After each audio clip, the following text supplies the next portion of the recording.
चिंतन श्री गुरुदेव दत्त श्री स्वामी समर्थ महाराज की जय. घेतला होता तो संदर्भ घेऊन आपण पुढे चिंतन करूया. तेव्हा 7वा, 8वा आणि 9व्या श्लोकामध्ये चौथ्या अध्यायाच्या भगवंताच्या अवताराचं रहस्य सांगितलेलं आहे. आणि त्यामध्ये असं सांगितलं की यदा यदा हि धर्मस्य ग्लानिर्भवति भारत अभ्युत्थानम धर्मस्य तदात्मानं सृजाम्यहम. जेव्हा जेव्हा धर्माला ग्लानी येते, धर्माची हानी होते, तेव्हा तेव्हा भगवंत जे आहेत, भगवत तत्व हे अधर्म दूर करण्याकरता, धर्माची स्थापना करण्याकरता आणि साधूजनांना संरक्षण देण्याकरता, या प्रयोजनाकरता ते अवतार धारण करतात, असं त्याचा शब्दशः अर्थ आहे. आणि त्यानंतर पुढे त्यांनी असं म्हटलेलं आहे की परित्राणाय साधूनां विनाशाय च दुष्कृतां धर्मसंस्थापनार्थाय संभवामि युगे. ते मी आता अर्थ सांगितलाय की हे प्रयोजन सांगितलंय आणि स्थिती सांगितली. धर्म म्हणजे जेव्हा अवतार केव्हा धारण करतात, ती स्थिती ही अधर्माचा जेव्हा प्रकोप होतो, म्हणजे आता आपण सध्याच्या स्थितीचं वर्णन करायला काहीच हरकत नाही की अधर्माचा प्रकोप झालेला आहे, तेव्हा पूर्ण सृष्टीच्या क्रमामध्येच एक प्रकारचं संतुलन बिघडतं. कारण फक्त अधर्माचा प्रकोप होणं याचा अर्थ केवळ नित्य कर्मकांडामध्ये ऱ्हास होणं इतक्या फक्त शब्दाचा इतक्या मर्यादित त्याचा अर्थ नाही आहे. तर प्रत्येक प्राणीमात्राला एक धर्म दिलेला आहे. आणि विशेषतः मनुष्य कोटीमध्ये जेव्हा जीव येतो त्यावेळेस मनुष्य कोटीमध्ये त्याला स्वाधीनताही दिलेली आहे आणि त्याला त्याचं धर्मकार्य करण्याकरता त्याला दिशाही दिलेली आहे भगवंतानी. की मनुष्याचा देह प्राप्त झाल्यानंतर पुष्कळ गोष्टी अशा त्याला दिलेल्या आहेत की ज्याचा जर सुयोग्य उपयोग जर त्यांनी केला तर तो नराचा नारायण होतो. पण त्या स्वाधीनतेचा, त्या स्वातंत्र्याचा जर दुरुपयोग केला तर निश्चितपणे धर्माचा ऱ्हास होतो. आजपर्यंत आपल्याला असं कधीही ऐकण्यात नाही आहे की जंगलामध्ये वाघांनी जो आहे त्यांचा धर्म सोडला आहे किंवा कीटकांनी, प्राण्यांनी धर्म सोडला आहे, असं फार म्हणजे जवळजवळ नाहीच. उपजत वृत्ती ज्या प्राणीमात्रामध्ये आहे त्या उपजत वृत्तीच्या अनुसार त्यांचं जीवन चालू असतं. धर्माला ग्लानी येण्याची स्थिती फक्त मनुष्याच्याच कुटीमध्ये आलेली दिसते आपल्याला. याचं कारण असं आहे बरं का. याचं कारण हे समजलं पाहिजे आपल्याला की इतर प्राणीमात्रांमध्ये, इतर कीटकामध्ये बुद्धीचा विकास झालेला नाही आहे. त्यामुळे केवळ त्यांना दिलेल्या ज्या काही गुणधर्म आहेत त्याच्या अनुसारच फक्त जाण्याची त्यांची ही वृत्ती असते.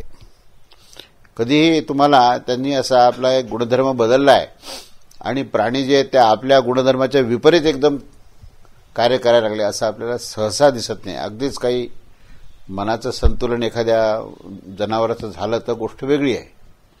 पण सर्वसाधारणपणे ज्या मनोवृत्ती त्याला जन्मताच प्राप्त झालेल्या आहेत त्या मनोवृत्तीच्या अनुसार त्याचं जीवन तो जगत असतो. फक्त मनुष्य देह प्राप्त केल्यानंतर जीवाला एक वेगळेपण येतं. हे वेगळेपण काय आहे तर पहिल्यांदा मनुष्य देह प्राप्त झाल्यानंतर जीवाला परमेश्वर प्राप्तीची संधी मिळालेली आहे. आणि ती संधी कशी मिळाली आहे तर त्याच्या बुद्धीमध्ये विवेक प्रस्थापित करण्याची संधी आहे. काय योग्य आहे, काय अयोग्य आहे हे विचार करण्याची क्षमता दिलेली आहे. आता प्रश्न असा आहे की त्या क्षमतेचा विनियोग तो कसा करतो. त्या क्षमतेचा विनियोग जर विपरीत पद्धतीने केला तर अधर्म होणार आणि त्या क्षमतेचा योग्य उपयोग केला तर निश्चितपणे धर्माची स्थापना होणार. धर्म या शब्दाचा अर्थ पुष्कळ विशाल आहे की जे धारण केल्यामुळे ज्याचा विकास हा सर्वांगाने होतो. त्याचा विकास अशा पद्धतीने होतो की उत्क्रांत अवस्थेमध्ये नराचा नारायण होणं म्हणजेच धर्माची स्थापना आहे. धर्म हा शब्द मर्यादित अर्थाने घेऊ नये, की केवळ आपले अनुष्ठान किंवा आपलं कर्मकांड हे करणं म्हणजे केवळ धर्म नाही. तो आवश्यक आहे ती गोष्ट, पण ती मर्यादा तिथपर्यंत न ठेवता विवेकाने वागणे, सत्सत विवेकबुद्धीने वागणे, हा जो काही मुख्य जो त्याला दिलेला जो एक मोठं वरदान आहे मनुष्याला, त्या वरदानाचा जर विनियोग केला त्यांनी तर धर्माची स्थापना होईल. परंतु असं दिसतं आपल्याला की प्रत्येक युगामध्ये हे विवेकाचा वापर करण्याची जी वृत्ती आहे ती कमी होते आणि पशुच्या अनुसार आचरण करण्याची वृत्ती वाढते. पशुच्या अनुसार म्हणजे काय की भोगवृत्ती, त्यानंतर स्वार्थबुद्धी, स्वतःचं संरक्षण करणे, इतरांचा विनाश झाला तरी चालेल, म्हणजे इतर जीवांचा कुठल्याही प्रकारचा विचार न करता केवळ स्वतःच्या स्वार्थाचाच, स्वतःच्या उपभोगाचा, स्वतःचं ऐश्वर्य प्राप्त करण्याकरता जर वृत्ती वाढत गेली तर ती आसुरी वृत्ती म्हटलेली, ती मनुष्यवृत्तीच्या विपरीत आहे. म्हणून की भगवंताचा जो अवतार म्हणजे काय, ह्या सगळ्या पार्श्वभूमीवर धर्माला जेव्हा जेव्हा ग्लानी येते असा जो शब्दप्रयोग वापरला तर मनुष्याने आपला विवेक सोडला आणि मनुष्यत्व त्यातलं नष्ट झालं आणि आसुरी वृत्ती ज्यावेळेस वाढते त्यावेळेस सगळीकडचं जे सृष्टीचं जे चक्र आहे ना, हे सृष्टीचं चक्र जे चालतं की नाही, मागे आपण 3ऱ्या अध्यायात आणि 2ऱ्या अध्यायात हे पाहिलं आपण, सृष्टीचक्रावर त्यांनी प्रकाश टाकलेला आहे. तर सृष्टीचक्र हे जे चालतं ह्याच्यामध्ये सगळ्यात महत्वाचं त्यामध्ये जर जबाबदारी असेल तर ती मनुष्याला दिलेली आहे. सृष्टीचक्रामध्ये तिन्ही लोकांचं दायित्व हे मनुष्याला दिलेलं आहे परमेश्वराने, की ह्या ठिकाणी तुला तुझं कर्तव्य करायचं आहे. तू प्रत्येक प्राणीमात्राला, प्रत्येक जीवमात्राला, प्रत्येक वस्तुमात्राला जे योग्य आहे, जे त्याचं संरक्षण होईल, त्याचं हित होईल असं कार्य करण्याकरता तुला मनुष्याचा देह दिलेला आहे. म्हणून तिन्ही लोकांचं संतुलन ठेवण्याचं जबाबदारी कोणावर आहे तर ती मनुष्यावर दिलेली आहे. आणि म्हणून कर्मयोग जो सांगितला ना, तो कर्मयोग सांगताना त्याचा उद्देश असा आहे की म्हणजे ब्रह्मदेवाने दिलेली आज्ञा 3ऱ्या अध्यायात आपण पाहिली की त्यामध्ये त्यांनी काय सांगितलं की सर्व देवदेवता जे आहेत यांना तू हवन करून त्यांना तू सर्व प्रकारे त्यांना त्यांच्या ज्या गरजा आहेत त्या पूर्ण कर, तुझ्या गरजा ते पूर्ण करतील. ह्याचा अर्थ 2 व्यक्ती नव्हेत, तर ह्या सृष्टीच्या क्रमामध्ये तुमचं जे जीवन आहे ते जर तुम्ही संतुलित ठेवलं तर संतुलित जीवनाने काय होऊ शकतं की संतुलित जीवनाने पूर्ण सृष्टीचा जो क्रम आहे तो सृष्टीक्रम जो आहे तो अतिशय सुयोग्य पद्धतीने चालायला लागेल आणि त्यानंतर मनुष्याच्या मध्ये जो काही विवेक आहे तो सिद्ध व्हायला लागेल, त्या ठिकाणी धर्माची स्थापना होईल. परंतु ह्याचा जर विस्मरण झालं, माणसाला जर आपल्या जबाबदारीचं जर विस्मरण झालं आणि तो जर असं आचरण करायला लागला की ज्याच्यामुळे सृष्टीच्या चक्रावर परिणाम झाला. आता आपण जसं पाहिलं की प्रदूषणाचे प्रश्न आहेत काय, त्यानंतर पुन्हा काही संपत्ती जी आहे ती काही विशिष्ट ठिकाणीच खूप अशी जमा होते आणि काही लोकांना अगदी अन्न वस्त्र निवाराचे प्रश्न निर्माण होतात. तर हे जे काही संतुलन बिघडण्याचे जे आपल्याला दृश्य दिसतात ना की अतिरेक आहे, काही लोक अत्यंत अतिरेकाने वागतात आणि काही लोक जे आहेत ते त्यांचं शोषण होतात, ते फक्त अन्याय सहन करणारे असतात. अशा प्रकारे आपल्याला जे चित्र समाजात दिसतं ना, आणि सृष्टीमध्ये सुद्धा डोंगर जे आहेत ते फोडले जातात, पूर्ण नद्यांचं पाणी जे आहे ते प्रदूषण केलं जातं. हे सृष्टीमध्ये चक्र जे चालू आहे, ह्या सृष्टीचक्रामध्ये मनुष्याचा हस्तक्षेप अशा पद्धतीने झाला की त्या सृष्टीचं पूर्ण संतुलन त्यांनी बिघडलेलं आहे. हा अधर्म आहे. अधर्माचा विस्ताराने अर्थ कळायला पाहिजे. अधर्म म्हणजे सृष्टीचं संतुलन बिघडवणे. आणि जेव्हा जेव्हा सृष्टीचं संतुलन बिघडतं की नाही तेव्हा तेव्हा तुम्हाला वेगवेगळ्या प्रकारे भगवंताचं अवतार दिसायला लागतं. मग सुनामी असेल किंवा प्रलय असेल किंवा मोठ्या प्रमाणात युद्धाचे प्रसंग असतील, तर हे सगळ्या ज्या घटना घडतात, ह्या प्रलयाच्या घटना ज्या आहेत ह्या भगवंताचाच रौद्र अवतार आहे. भगवंताचा अनेक प्रकारचा अवतार आहे. अवतार हा शब्द जो आहे ना, हा सुद्धा विस्ताराने पाहायला पाहिजे. धर्म या शब्दाचा अर्थ विस्ताराने कळायला पाहिजे. धर्माला आलेली ग्लानी ही विस्ताराने कळाली पाहिजे. आणि अधर्माचा बोलबाला झाला, हे सगळे शब्द जे आहेत ना, ह्याचा जर आपल्याला विस्ताराने अर्थ कळाला तर मनुष्य जेव्हा जेव्हा आपले कर्तव्य बद्दल त्याचं विस्मरण होतं, जेव्हा जेव्हा तो आपली जबाबदारी टाळतो आणि जेव्हा जेव्हा तो पशुतुल्य आचरण करतो तेव्हा तेव्हा अधर्म होतो. म्हणजे अधर्माचं मूळ कारण जर काय असेल तर मनुष्याच्या जीवनाच्या आचरणाशी संबंधित आहे. त्याचं आचरण बिघडलं की सृष्टीचं चक्रम बिघडतं.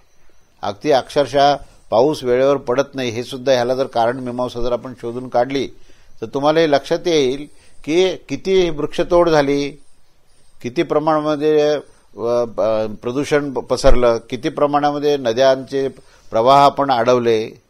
ही सृष्टीचं जे चक्र होतं ना, ज्या चक्रामध्ये पर्जन्यमान जे तयार होत होतं त्या पर्जन्यमान तयार होण्याच्या संबंध सृष्टीच्या क्रमामध्ये आपण कित्येक ठिकाणी त्यामध्ये अडथळे निर्माण केले. आपण सृष्टीचा क्रमच आपल्याला आपण बिघडवला आणि मग आपण म्हणतो पाऊस मिळत नाही, मग पर्जन्य होत नाही, मग सगळं आर्थिक गणित बिघडतं आणि सगळ्या प्रकारचे खोटे दंभ आपल्याला समोर दिसायला लागतात.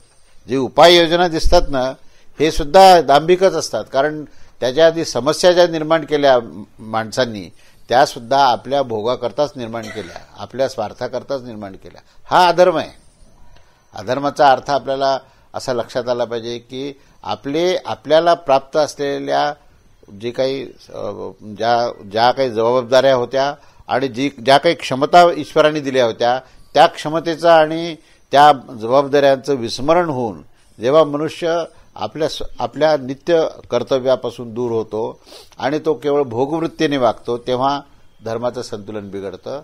आणि मग हे संतुलनाचा जेव्हा अतिरेक होतो, अधर्माचा बोलबाला झाला, अत्यंत अधर्माचा जेव्हा वाढतो त्यावेळेस पुन्हा प्रकृतीमध्ये संतुलन निर्माण करणं ही सुद्धा एक स्वाभाविक गोष्ट आहे. आपण चारही युगामध्ये जर पाहिलं ना तर भगवंताच्या 10 अवतार, खरं म्हणजे अवतार अनंत आहेत, 10 अवतार ठळकपणे दिलेले आहेत, इतकंच आहे फक्त. पण सगळे जर अवतार जर आपण पाहिले तर त्या अवतारामध्ये आपल्याला असं लक्षात येईल की संतुलनात बिघडण्याचा अतिरेक झालेला आहे आणि पुन्हा एकदा संतुलन प्रस्थापित झालेलं आहे. भगवंताचा अवतार होणं म्हणजे काय की संतुलन बिघडण्याचा अतिरेक आणि पुन्हा एकदा संतुलन प्रस्थापित करणे, हा त्याचा अर्थ आहे की जेव्हा जेव्हा धर्माला ग्लानी येते, अधर्माचा बोलबाला वाढतो, तेव्हा तेव्हा मी अवतार धारण करतो आणि साधूंचं रक्षण करतो आणि धर्माची प्रस्थापना करतो. हा जो काही विधानाचा जो भाग आहे ह्या विधानाच्या भागामध्ये मुख्य परमेश्वर शक्ती कशी आहे, त्याने मनुष्याला संधी दिली आहे की बाबा तुला हे जबाबदारी दिली आहे, तू धर्माची स्थापना कर, तू संतुलन ठेव, आपलं नित्यकर्म नित्य जे काही जबाबदाऱ्या आहेत त्या विशेष पद्धतीने पार पड की त्या ठिकाणी मग माझी कृपा जी आहे ती तुला आपोआपच प्राप्त होईल. त्या ठिकाणी मला दृश्यमान व्हायची गरज नाही, मी आदर्श रूपामध्ये असून मी तुझ्यावर कृपा करेन. पण ह्याचं जर तू जबाबदारीचं पालन केलं नाही आणि सगळीकडे जर हाहाकार माजला सगळा असा आसुरी वृत्तीचा, तर मला काय करावं लागेल, मला परत अवतार धारण करावं लागेल आणि पुन्हा एकदा हे संतुलन प्रस्थापित करावं लागेल. हे सूत्र आहे त्याच्या पाठीमागचं जे सूत्र जर पाहिलं ना तर सृष्टीक्रमामध्ये निर्माण होणारं असंतुलन आणि पुन्हा एकदा सृष्टीक्रमामध्ये संतुलन प्रस्थापित होण्याची जी क्रिया आहे त्या ठिकाणी आपण परमेश्वराच्या अवताराची ही संकल्पना आपण ही समोर आलेली आहे. तर ह्या दृष्टीने आपण त्याच्याकडे पाहावं, चमत्कार म्हणून न पाहता ह्या सृष्टीच्या ह्या सगळ्या संतुलनाचा असा तो विषय आहे. तेव्हा अशा प्रकारे हा 7वा आणि 8वा श्लोक आपण मागे पाहिला आणि त्यानंतर पुढे असं म्हटलेलं आहे की भगवंतानी आपला जन्म आणि कर्म हे कशाकरता असतं ह्याचं त्यांनी विशेषत्व दिलेलं आहे त्यात की हे अर्जुना, माझा जन्म पुढे काय, जन्म कर्मच मे दिव्यम एवं यह वेत्ति तत्वतः त्यक्त्वा देहम पुनः जन्म न एति माम एति सह अर्जुना. अर्जुना, माझा जन्म आणि कर्म दिव्य म्हणजे निर्मल व अलौकिक आहेत. अशा प्रकारे जो पुरुष तत्वतः जाणून घेतो तो शरीराचा त्याग केल्यानंतर पुनर्जन्माला प्राप्त होत नाही. पुढचं विधान दिलं त्यांनी की माझा अवतार झाल्यानंतर सुद्धा काय परिस्थिती होते की त्याच्यानंतर सुद्धा कोट्यावधी लोकांमध्ये असा फार दुर्लभ एखादा मनुष्य आहे की जो मला तत्वतः जाणतो आणि जो तत्वतः जाणतो तो माझ्यामध्येच येऊन मिळतो, असा सिद्धांत आहे. सिद्धांत काय सांगितला, आता आपण आताच जन्माष्टमी साजरी केली भगवंताची. या जन्माष्टमी साजरी करताना सगुण पूजनाचा एक विषय त्यात महत्त्वाचा आहे की भगवंत जे आहेत हे सगुण साकार होऊन आपल्यासमोर आलेले आहेत आणि म्हणून त्याचं पूजन करावं अशी जी दिव्य भक्तीची भावना आहे ती खरोखरच श्रेष्ठ आहे.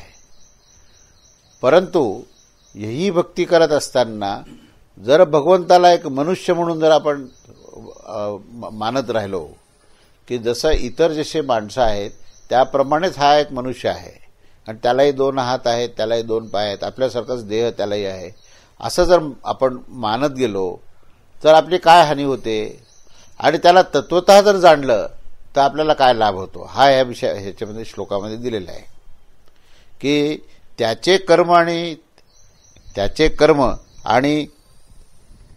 त्याचे जे काही दिव्य फलं आहेत, त्याचा जन्म आणि त्याचं जे कर्म आहे ह्या दोन्हीचं वैशिष्ट्य जाणणं हे तत्वतः जाणण्याचा प्रकार आहे. भगवंताला तत्वतः जर जाणलं नाही ना तर माणसाची हानी होते. कारण आपले सगळे दोष आपण भगवंतावर आरोपित करत असतो. भगवंताचे पूर्ण सगळं चरित्र जर पाहिलं ना, श्रीकृष्णचंद्राचं श्रीरामचंद्राचं चरित्र पूर्ण पाहिलं तर आपल्याला असं लक्षात येईल की कितीतरी गोष्टी जे आहेत ते सर्वसाधारण मनुष्य जो आहे ना तो त्यांच्यासारखा जर वागायला लागला की नाही तर त्याच्यामध्ये किती वेळाला तरी विकार निर्माण होतील आणि तो म्हणेल की मी यांच्यासारखा वागतोय. कशा करता यांच्यासारखं वागतोय? कारण तू ह्यांना मनुष्य समजलास. ह्यांचं अलौकिकत्व काय आहे आणि तुमच्यामध्ये लौकिकत्व काय आहे याची जर तुम्हाला अभ्यासाची बैठक जर पक्की असते तर तुम्ही ह्यांचं जिथे अनुकरण करायला पाहिजे तिथे करत नाही ना. जो उपदेश केलेला आहे, उद्धवाला उपदेश केला, अर्जुनाला उपदेश केला, त्या उपदेशामध्ये जे सूत्र होतं त्या सूत्राचं विस्मरण होतं आणि मग नाही त्या गोष्टीचं मात्र अनुकरण केलं जातं. कारण त्या अनुकरणामध्ये मनुष्याची भूमिका कुठे चुकते की त्या अनुकरणामध्ये ते त्याला मनुष्य समजतात. कसं मनुष्य समजतात? मनुष्य म्हटल्यानंतर काय होतं की त्यांचं जन्म आणि त्यांचं कर्म आणि साधारण मनुष्याचा जन्म आणि कर्म याच्यात काय भेद आहे? साधारण मनुष्याचा जो जन्म होतो तो पूर्वकर्माच्या अनुसार ज्या इच्छा आहेत त्या इच्छेच्या अनुसार जन्म झालेला आहे हे लक्षात घ्या. कुठली तरी इच्छा अतृप्त राहिली की मला पुष्कळ धन प्राप्त करायची होती, मला पुष्कळ लौकिकता, मला चांगलं राज्य पाहिजे होतं, या इच्छेने मृत्यू झाला पूर्वी आणि मग काय झालं की पुन्हा जन्म घेतला आणि जन्म घेऊन मग धनाच्या मागे लागले, सत्तेच्या मागे लागले, लौकिकतेच्या मागे लागले. आता जर आपण पाहिलं सर्वसाधारण कुठल्याही मनुष्याचं जर आपण जीवनाचं चरित्र पाहिलं पूर्ण तर आपल्याला काय लक्षात येईल की जीवन सगळं महत्वाकांक्षेने भरलेलं आहे.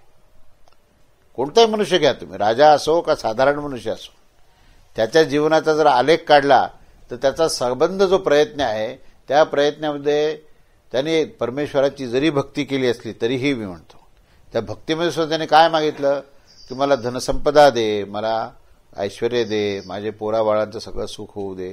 काही का असे ना, सात्विक वृत्तीने काय असे ना, पण जे मागितले ते भोग आणि ऐश्वर्यच मागितलेलं आहे. असं का मागितलं त्याने?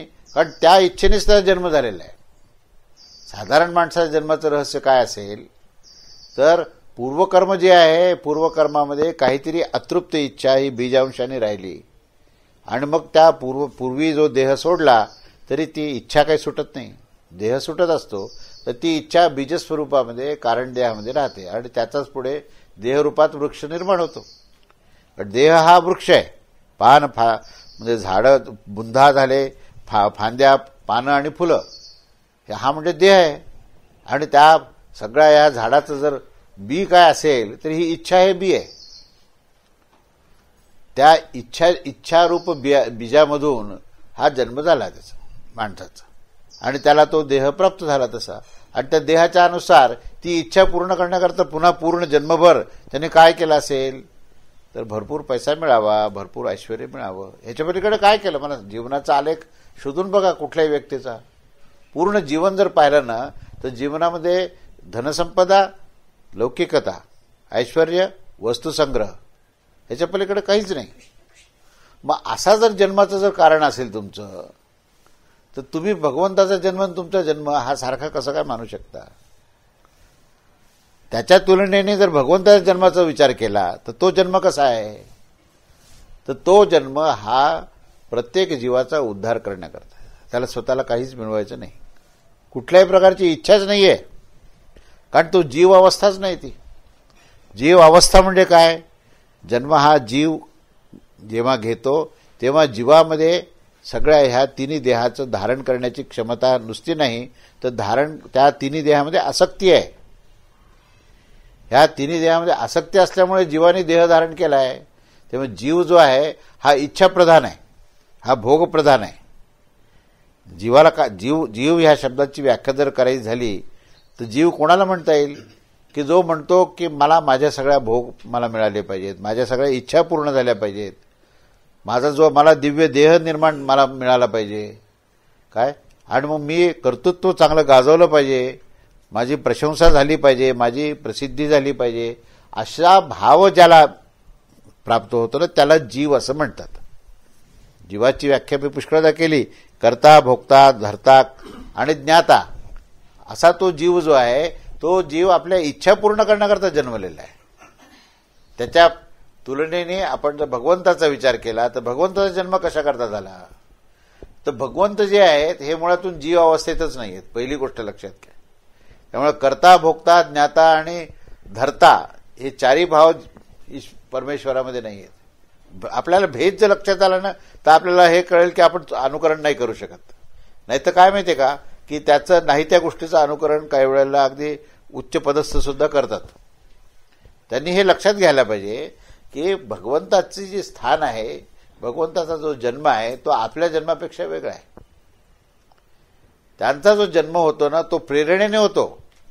तिथे स्त्री पुरुषाचा संबंध नाही. तिथे जेव्हा श्रीकृष्णाचा जन्म होण्याची आधीची घटना जर पाहिली तर आकाशवाणी झाली. तर श्रीरामचंद्राचा जो जन्म झाला त्या ठिकाणी राजसूय यज्ञ जो यज्ञाच्या मध्ये जो प्रसाद मिळाला त्या प्रसादातून झालेला आहे. म्हणजे जन्माची जर कथा तुम्ही पाहिली तर ती कथा सुद्धा भिन्न आहे, आणि जन्माचं प्रयोजन जर पाहिलं तर ते प्रयोजनही भिन्न आहे. कारण प्रयोजनामध्ये कुठेही स्वतःचा भोग, स्वतःचा कुठली इच्छा पूर्ण करण्याकरता नाही. तर जन्म जो झाला तो जन्म वासने विरहित झाला, हे लक्षात घ्या. कुठली इच्छेच्या विरहित झालेला आहे. मग जन्माचं काय प्रयोजन आहे? ह्या जन्माचं प्रयोजन असं आहे की धर्माची स्थापना करायची आणि सर्व जीवाचा उद्धार करायचा. किती फरक आहे बघा तुम्ही. सामान्य माणसाच्या जीवनामध्ये आणि त्यांच्या जीवनाच्या जन्माच्या प्रयोजनातच फरक आहे आणि प्रक्रियेतही फरक आहे. जन्मदेह प्राप्त होण्याच्या प्रक्रियेतही फरक आहे आणि त्याच्या प्रयोजनातही फरक आहे. हा भेद असल्यामुळे आपल्याला असं लक्षात येईल की त्यांचा जन्म, अवतारी पुरुषाचा जन्म आणि सर्वसामान्य माणसाच्या जन्मामध्ये मोठा भेद आहे. बरं, हा भेद का समजून घ्यायचा हो मला सांगा? कारण आपल्याला संधी मिळाली नराचा नारायण होण्याकरता. आपण नराच्या रूपात आलो, मनुष्य देहाच्या रूपात आलो. मनुष्य देहाच्या रूपातून आपल्याला परमेश्वराशी एकरूप व्हायचं हा उद्देश आहे. कारण म्हणेल की ह्या ठीक आहे, हा भेद आहे, मग कशा करता भेद समजून सांगितलं तुम्ही? काय त्याचा उपयोग आहे? आपण कुठे आहोत हे सांगण्याकरता सांगितलं आहे. एवढंच नव्हे तर आपण कुठे आहोत आणि कुठून आपल्याला कुठे जायचं हे सांगण्याकरता हा भेद सांगितला आहे. नाही तर मग काय म्हणता येईल की नाही आम्हीच परमेश्वर आहोत, आता करायची काय गरज आहे? जीव हाच ईश्वर आहे, एकदा सिद्धांत सिद्ध झाला तर आता मीच ईश्वर असल्यानंतर मला करायची काय गरज आहे? असं जर समजा एखाद्याने सांगितलं. कारण काही काही लोक सिद्धांताचा विपरीत उपयोग करून घेतात की नाही जीव ब्रह्म ऐक्य आहे हा सिद्धांत शंकराचार्यांनी मांडल्यामुळे मीच ब्रह्मस्वरूप आहे, आता मला काहीच करायची गरज नाही, मी माझ्या ठिकाणी शांतपणे बसेल. हे अनुकरण जे आहे हे अनुकरण कुठल्या तरी जडभरताचं किंवा कोणाच तरी ते करतात ते, आणि त्यांची स्थिती आणि आपली स्थितीमध्ये भेदच आपल्याला कळत नाही. मग हे समजण्याकरता की तुम्ही कुठे आहात आणि तुम्हाला कुठे जायचंय, मग ज्याने हे जाणलं त्याचाच प्रवास सुरू होईल ना. म्हणून भगवंत इथे काय म्हणतात की अशा प्रकारे माझा जन्म आणि माझं कर्म हे तत्वतः ज्याला समजलंय त्याला पुनर्जन्म नाही. सिद्धांत सांगितला, श्लोकामध्ये हा सिद्धांत सांगितला. हा सिद्धांत सांगायचा उद्देश काय आहे की तुम्ही तत्वतः जाणा. नाही तर म्हणाल की ज्यांनी जाणलं त्यांनी जाणलं, आपल्याला काय करायचं, आपल्याला जाण्याची काय गरज आहे? असं सुद्धा काही वेळेला होऊ शकतं की ज्यांनी जाणलं त्यांनी जाणलं, आम्हाला जाण्याची काय गरज आहे? जाणून काय होणार आहे? जाणण्याचा उद्देश असा आहे की तुमची जी पुनरावृत्ती आहे ना, जन्ममृत्यूच्या चक्रामध्ये भ्रमण चालू आहे. आणि जन्ममृत्यूच्या चक्रामध्ये भ्रमण म्हणजे काय हो? म्हणजे असं आहे की ह्या देहाची आसक्ती असल्यामुळे देहाचा जन्म होतो आणि देहाचा मृत्यू होतो. तर माणसाला असं वाटतं की माझा जन्म झाला आणि माझा मृत्यू होतो. ह्या अज्ञानातून जी निवृत्ती म्हणजे जन्ममृत्यूच्या चक्रातून तुमची निवृत्ती आहे. आणि ती निवृत्ती देह असूनही होऊ शकते. नाही तर कोणी म्हणाल की आता मृत्यूपर्यंत काही आपल्याला पर्याय नाही, काही तोपर्यंत आपण बंधनात आहोत. लोकांचं म्हणजे कधी कधी अध्ययन करत असताना जर चुकीचा अर्थ जर काढला, देहाला जन्म आहे आणि मृत्यू आहे, आत्म्याला नाहीच आहे जन्म आणि मृत्यू, मग सिद्धांत समजण्याकरता आपल्याला काय करावं लागेल? साधी गोष्ट आहे, देहाची आसक्ती वजा करून परमेश्वराशी लीन होणे म्हणजेच जन्ममृत्यूच्या चक्रातून मुक्त होणे. आणि त्याच्याकरता देह त्यागाची गरज नाही आहे.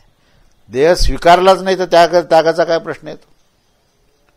काही लोकांना काय वाटेल, आता मुक्त झाला तो केव्हा? आता मृत्यू झाल्यानंतर. हे कोणी सांगितलं? अहो, मुक्ती जी आहे ही जीवन जगतानाच जगायची, प्राप्त करायची, हे लक्षात घ्या. कारण ज्यांचा मृत्यू झाल्या देह संपला ना, त्यांची काय अवस्था आहे तुम्हाला काय माहिती. त्याच्यापेक्षा जीवनमुक्त पुरुषांचंच दर्शन घ्या ना, म्हणजे आपल्याला मुक्त कसं व्हायचं हे कळेल. तेव्हा मुक्ती या शब्दाचा अर्थ काय माहिती आहे का? मुक्ती या शब्दाचा अर्थ अज्ञानापासून निवृत्ती आहे. कुठलं अज्ञान? तर देहाच्या आसक्तीचं अज्ञान, देह माझा अज्ञान, देह माझ्याकरता अज्ञान. ह्या अज्ञानातून मुक्त होणे म्हणजे मुक्ती आहे. मग ह्या अज्ञानातून मुक्ती होण्याकरता काय करायचं? परमेश्वराला तत्वता जाणायचं. उपाय दिला. परमेश्वराला जर तत्वता जाणलं तर तुम्ही मुक्त झाले. हे काय गणित आहे? मोठं गमतीदार गणित दिलंय त्यांनी की परमेश्वराला तत्वता जाणा म्हणजे तुम्हाला मुक्ती होईल. आता परमेश्वराला तत्वता जाणण्याचा आपण विषय सुरू केला की परमेश्वर तत्व हे सच्चिदानंद तत्व आहे. त्रिगुणामध्ये तो आसक्त नाही. त्रिगुणात्मक प्रकृतीचा त्यांनी स्वतःच्या स्वाधीनतेने त्या प्रकृतीला आपल्या आश्रयाला घेतलं आणि तो व्यक्त झाला. आणि तो व्यक्त होऊन त्याने अनेक जीवाचा उद्धार केला आणि धर्माची स्थापना केली. आणि तो सच्चिदानंद तत्व आहे, तो प्रगट झाला आणि तो अंतर्धान होणार आहे. त्याला जन्मही नाही आणि मृत्यू नाही. तो अजन्मा अमरतत्व आहे. हे त्याचं तत्वता रूप जाणलं तर आपल्यावर काय परिणाम होतो? तर आपल्यावर असा परिणाम होतो की आपण त्याचेच अंश आहोत. आपण जेवढ्या गोष्टी म्हणून त्याच्याकरता लावल्यानं त्या सगळ्या गोष्टी आपण प्राप्त करण्याकरता आपल्याला दिलेलं त्यांनी सामर्थ्य आहे, ते कौशल्य आपल्याला दिलेलं आहे. तेव्हा जितक्या जितक्या गोष्टी म्हणून त्याला लागलेल्या आहेत ना, त्या सगळ्या गोष्टी आपल्याला प्राप्त करण्याची क्षमता आहे. तर ती क्षमता सिद्ध कशी करायची? तर त्याच्या चरणाशी लीन होऊन. हे सूत्र जर कळालं एकदा, हे सूत्र आहे लक्षात घ्या की परमेश्वराचा आश्रय. आता पुढचा श्लोक येईल त्याच्यानंतर. पुढचा श्लोक दिलेला आहे, उपाय दिलेला आहे. पहिल्यांदा काय सांगितलं की कोणत्या स्थितीमध्ये तुम्ही मुक्त व्हाल हे सांगितलं. कोणती स्थिती सांगितली? तत्वता जाणलं की तुम्ही जन्ममृत्यूच्या चक्रातून मुक्त होणार.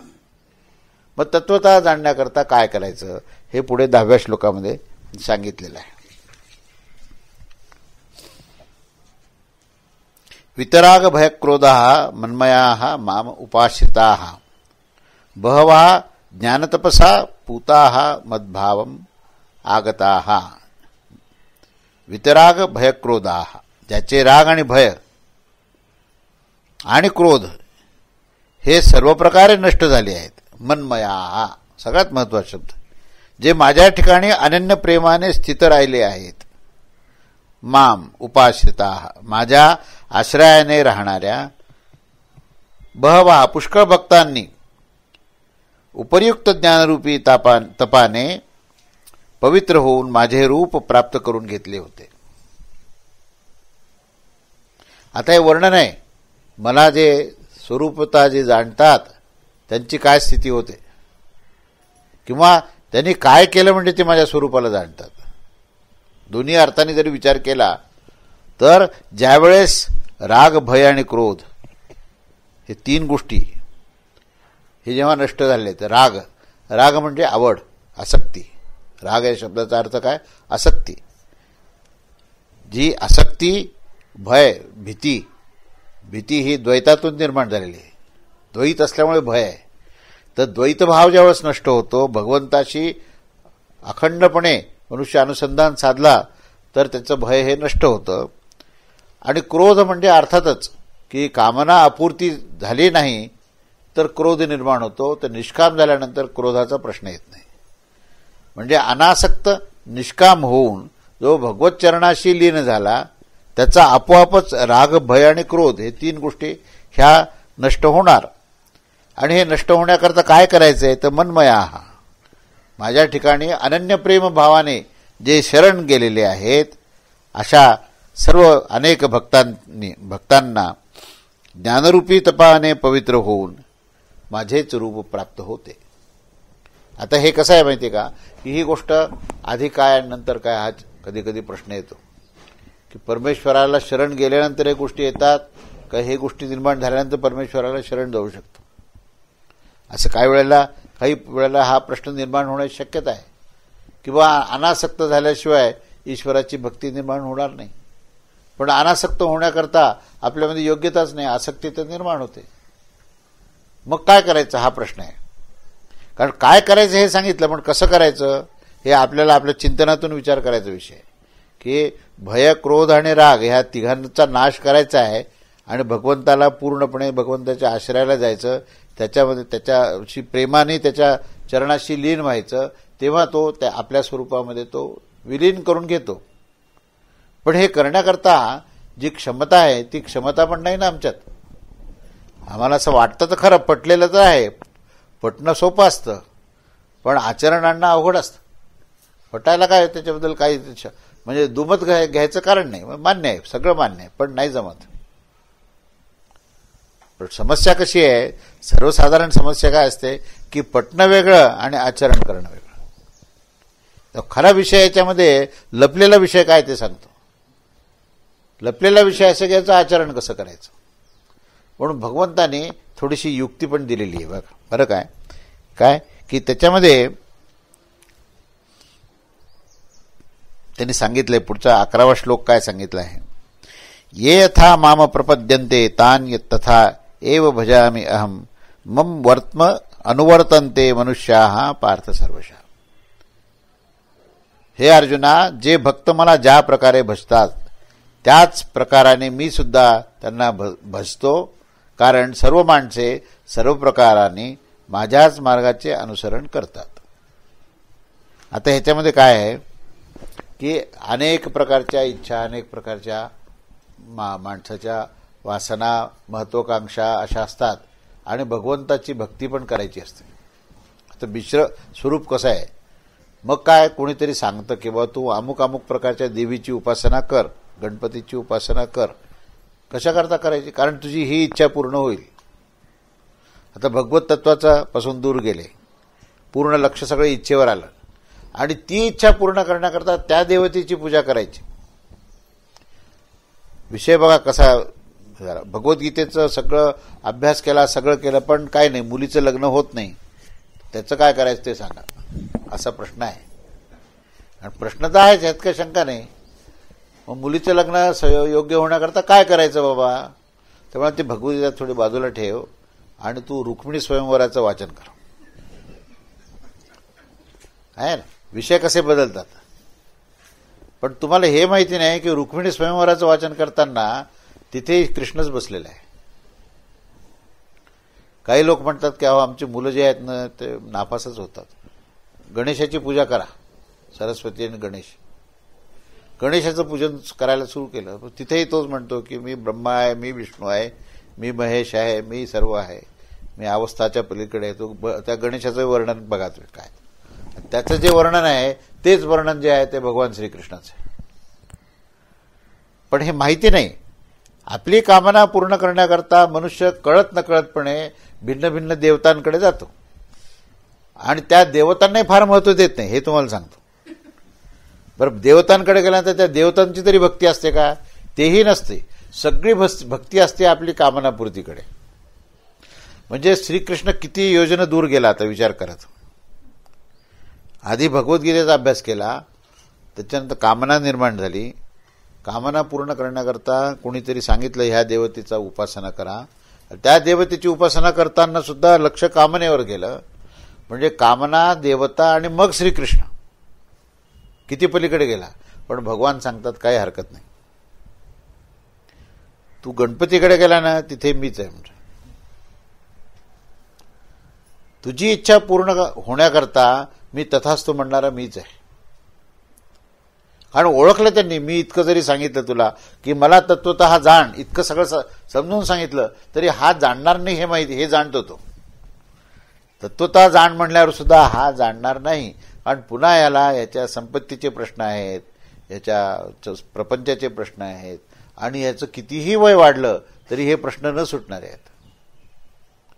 त्यामुळे एक गोष्ट हळूच सांगून टाकली की बाबा रे, तू कुठल्याही कामना पूर्ण करण्याकरता जाणं, कोणत्याही देवतेचं तू पूजन कर, त्या ठिकाणी तथास्तु म्हणणारा मीच आहे. कारण तत्वतः निर्गुण निराकार तत्व जे आहे ना, त्यांनीच तर हे रूप धारण केले. तुम्ही श्रीकृष्ण भगवान म्हणजे फक्त त्याचा जो बासरी घेतलेला रूप आहे ना, तेवढ्याच मर्यादित त्याला बघू नका ना. त्याचं निर्गुण निराकार तत्व जे आहे त्या तत्वानेच गणपतीचं रूप धारण केलं, त्या तत्वानेच देवीचं रूप धारण केलं. कारण काय की तुमच्या सगळ्या कामना पूर्ण करायच्या आहेत म्हणून त्याला सगळे एवढे रूप धारण करावे लागले. आणि जेव्हा त्याला हे लक्षात आलं भक्ताला की सगळ्या जरी इच्छा पूर्ण झाल्या तरी कसं काय बाबा, ही जिज्ञासा ज्या दिवशी निर्माण होईल ना त्या दिवशी तो तत्वतः मला जाणेल. तोपर्यंत मी माणसाच्याही रूपात येतो, संताच्याही रूपात येतो. एवढंच काय, देवदेवता तर सोडा, पण संत सत्पुरुषाच्याही रूपामध्ये भगवंतच येतात आणि म्हणतात काही चिंता करू नको, चल तुझं काम होऊन जाईल. पण वाट पाहतात की हे कामना पूर्ण झाल्यानंतर तरी भक्ती निर्माण होते का, ज्ञानाची काही जिज्ञासा निर्माण होते का, तत्वतः जाणण्याची कुठेतरी स्थिती निर्माण होते का, याची वाट पाहतात. आणि नाही तर मग असा काय फटका मारतात की नकोच म्हणतात तो प्रपंच, आता तुझ्याचकडे येतो मी, फार झालं. म्हणजे जी खरी कृपा असते ती त्यावेळेस असते ती. तेव्हा ह्या कामना पूर्ण करण्याच्या निमित्ताने अनेक देवदेवतांचा संपर्क आहे. आणि अनेक देवदेवतांचा संपर्क करत असताना भगवान असं अभिवचन देतात की ह्या सर्व कामनांच्या निमित्ताने का असेना, पण माझाच आशीर्वाद तुला प्राप्त होतो आणि मलाच तुला तत्वता जाणण्याची स्थिती निर्माण होईल. तेव्हा जन्ममृत्यूच्या चक्रामध्ये मनुष्य भ्रमण करता करता एक स्थिती भगवंतच अशी आणतो शेवटी की पराकुटीची जिज्ञासा निर्माण होते. मग कधी त्या संकटामुळे असेल का, कधी काय अतिशय त्याला अनुताप झालेला असेल की त्या अनुतापाच्या कारणाने सुद्धा जिज्ञासा, तीव्र जिज्ञासा निर्माण होते. तर कधी अतिशय शांत स्थितीमध्ये सुद्धा की परमेश्वर तत्व काय हे आपल्याला जाणून घ्यायचं आहे, याही कारणाने असेल तर तो ह्या सर्व देवदेवतेंची उपासना करत करत कळत नकळतपणे तो भगवंताकडे जातो आणि शेवटी त्याला तत्वता जाणण्याचा प्रयत्न करतो. म्हणून जो मला तत्वता जाणतो त्याला या जन्ममृत्यूच्या चक्रामधून मी त्याची मुक्ती करतो आणि माझ्यामध्येच मी त्याला विलीन करून घेतो, असं हे विधान आहे.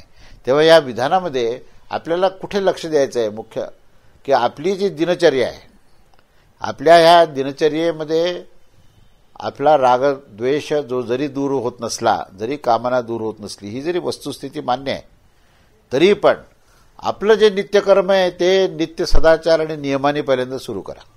काही हरकत नाही, रागद्वेष जात नाही ना, काही हरकत नाही. सदाचार सिद्ध करायला तर काहीच हरकत नाही, भगवंताचं स्मरण करायला तर काहीच हरकत नाही. कारण त्या स्मरणातून त्याचा शेवटी प्रभाव तुमच्यावर होणार. त्या स्मरणातूनच सदाचार सिद्ध होईल, त्या सदाचारातूनच नियम सिद्ध होतील आणि त्या नियमातूनच बुद्धी स्थिर होईल आणि त्या स्थिर बुद्धीतूनच तुम्ही भगवंताची जिज्ञासा निर्माण होईल. प्रवास जो आहे ना कोणत्याही दिशेने करा, तुम्ही शेवटी त्याच्याकडेच जायचं आहे.